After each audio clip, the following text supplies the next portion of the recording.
Next up on the ExoGuitar build, I am tackling the bridge. I'm building the bearing bridge version of the bridge for the guitar. So I'm going to walk through the prep that I had to do, and hopefully there are a couple tips that will make it easier for you if you are going to build your own guitar. To start with, this is the part of the body that the bridge will mount to. Everything that we need to do is on the back side here. There are your M3 heat inserts that you need to install. These holes are for the saddle height adjusters. These should be reamed out so that the M3 screw will go through and not thread. And then up here, you can see that there are M4 heat inserts. And what I've done is I've soldered a piece of bus wire across here. These are the holes that the strings will go through to go up to the bridge. This is going to be on the back side of the guitar. So you want the eyelets from the strings to contact these heat inserts so that they will then ground to this wire. The next part is the bridge itself. There are, again, 6 M3 heat inserts here for the saddle height adjusters. There's also an M4 heat insert in each end for the saddle mounts themselves. And from there are the saddles. This is the completed part. And I'm going to walk through how to build these. So before I go into actually building the saddles, I did find that it was worth it to do a little bit of post-processing on the prints to make sure that the operation of them was as smooth as possible. And to do that, I used some needle files. These are really inexpensive needle files that I picked up a set of 12 for about $5 at a local inexpensive tool supplier. All right, it was Harbor Freight.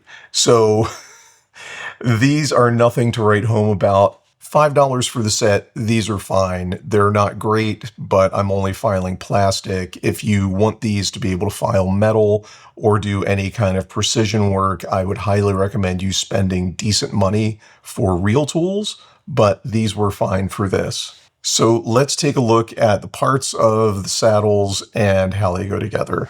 This is the part that will mount into the bridge. I've done some filing on this because I want these surfaces to be as smooth as possible. Plus, we need to make sure that the bearing carrier will fit on there and not break. So let me grab this. What I found was it was worth it to file the sides of this feature and the top. I tried to put a little bit of a chamfer on this edge. I also filed with a very thin needle file these surfaces because you want to make sure one side of this has a support when it's printed. So you want to get all of that support interfacing material out of there and just clean this all up because we are going to have printed parts sliding back and forth on each other. So cleaning up those surfaces is definitely worth it. And then there is the M3 heat insert that we need.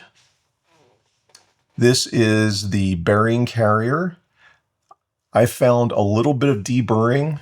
I'll do it here on the inside where the bearing is going to ride was a good idea. Plus cleaning out and smoothing here.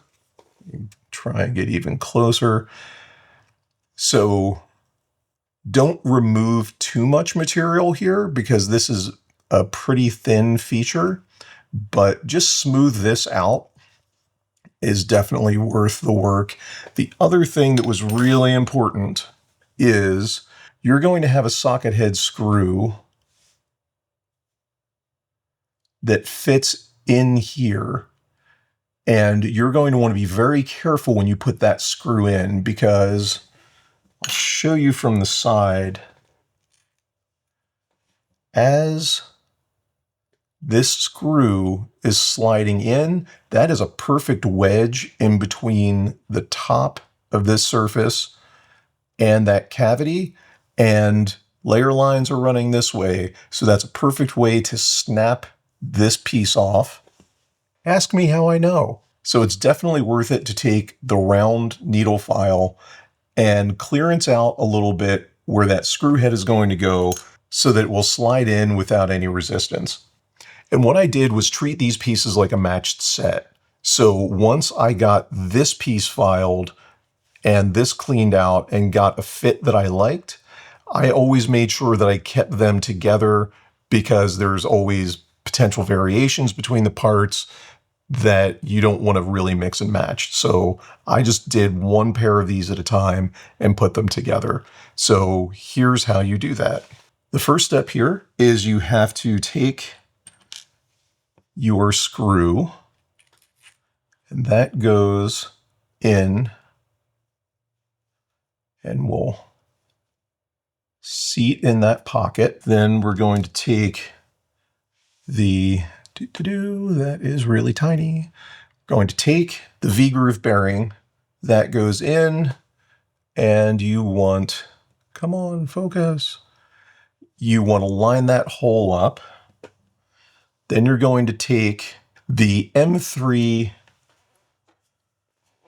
grub screw, and you're going to screw that in. So you have this assembly. I don't believe this bearing is actually supposed to be able to turn. I think that it sort of rests on the screw there, which will help hold that in place. Then the bearing carrier slides on here. We line that up, and then you're going to screw that screw into the heat insert. And as you do that, you will see that the bearing moves along. So that's why we want this to be as smooth as possible for the bearing carrier to slide on there, because that's how we're going to move the bearing back and forth, which is going to set the intonation for the bridge, and we'll see the other adjustment in a second. So now that I have all the saddles built, it is time to put the bridge together. To do that, we're going to use some M4 hardware. These are spec'd as socket head, but for some reason I don't have button head, so I'm using the socket head. There really shouldn't be any difference functionally. So what you want to do is, see if I can grab that there. You want to thread this into the end until it's almost poking through into this first slot. And that screw goes through that hole in the saddle. So now you just line that up.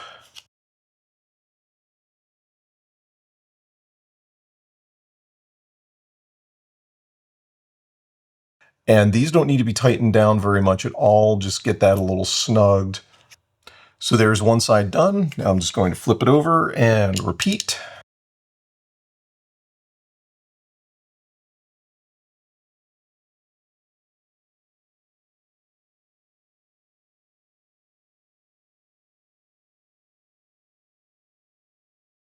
There we go. That is the completed bridge.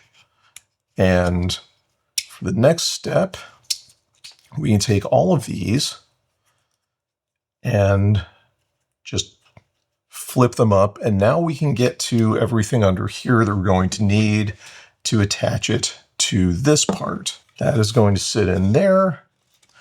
Now, these are supposed to be M3x10 screws, but for some reason I don't have them.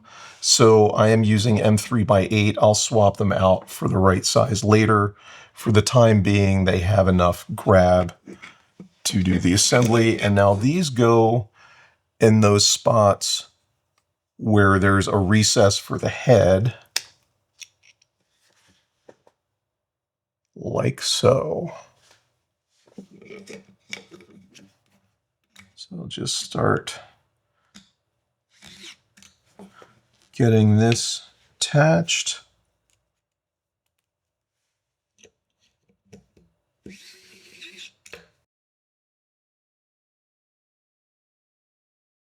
And as I mentioned in a previous video, the holes through the bridge itself, where these screws that I'm currently installing go through, should be drilled or reamed out to a true 3 millimeters, because you don't want the screw threading into the plastic and then out and into the heat insert, because then you could wind up with things being slightly cross-threaded, and you actually want a little bit of wiggle, just slightly, on the bridge at this point, because these screws, which are, I believe, a 35 millimeter M3, need to go through these holes into the bridge. And again, these should be socket head screws.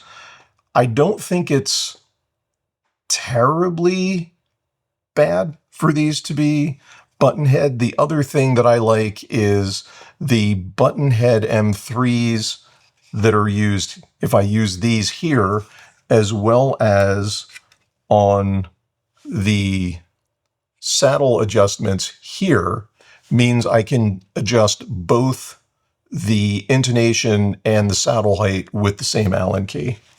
But these need to come through the plastic piece into the heat insert in the bridge. And this is vastly exaggerated, but let's see if we can catch the light. So you've got the screw coming through there, and that is how, let's turn this, we adjust the saddle height. So what I'm going to do is just turn that with my thumb on there. I'm going to screw it in just until I can feel it start pushing on the saddle, and then stop there and put the next one in. Again, you really want to ream these holes that these adjustment screws are going through, because we don't want to thread into the plastic before we thread into the heat insert.